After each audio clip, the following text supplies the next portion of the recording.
The BJP's focus today in Uttar Pradesh campaign is Mathura, one of the three key temple towns after Ayodhya and Varanasi. Home Minister Amit Shah, Defence Minister Rajnath Singh and Chief Minister Yogi Adityanath are covering Western UP today, which has over 100 assembly seats and will see voting in 3 of the 7-phase elections.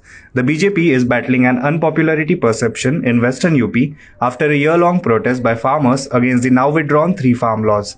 In the last assembly election in 2017, the BJP won 76% seats in Western UP.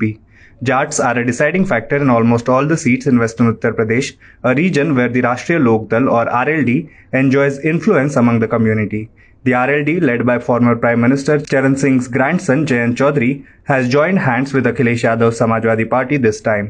Moving on to the next news, Twitter has been unwittingly complicit in curbing free speech in India. Senior Congress leader Rahul Gandhi wrote to the company's CEO Parag Agrawal last month, alleging a government campaign to suppress his reach on the platform, according to a letter seen by NDTV.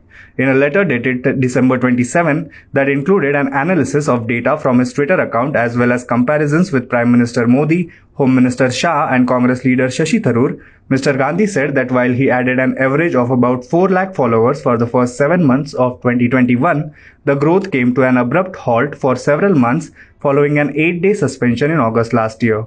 I have been reliably, albeit discreetly informed by people at Twitter India that they are under immense pressure by the government to silence my voice. My account was even blocked for a few days for no legitimate reason. There were many other Twitter handles, including government ones, which had tweeted similar photos of the same people. None of those accounts were blocked. My account was singularly targeted, Mr. Gandhi said. Moving on to the next news, former Goa Chief Minister Manohar Parikar's son Utpal Parikar will file his nomination from the Panji Assembly constituency today as an independent candidate ahead of the Goa Assembly election this year. He also offered prayers at Mahalakshmi Temple in Panji ahead of filing the nomination. Earlier, Aam Aadmi Party National Convener Arvind Kejriwal had invited Utpal Parikar to join the Aam Aadmi Party after he was excluded from the BJP's list of candidates for the election. Moving on to the next news, in another setback to the Congress ahead of the assembly elections, former chief of the Uttarakhand Pradesh Congress Committee Kishore Upadhyay may join the Bharatiya Janata Party on Thursday, sources said. The Congress on Wednesday had dismissed Kishore Upadhyay from its primary membership for 6 years, accusing him of being involved in anti-party activities. In a letter addressed to Upadhyay, Uttarakhand PCC in charge Devendra Yadav said that the dismissal had come after several warnings.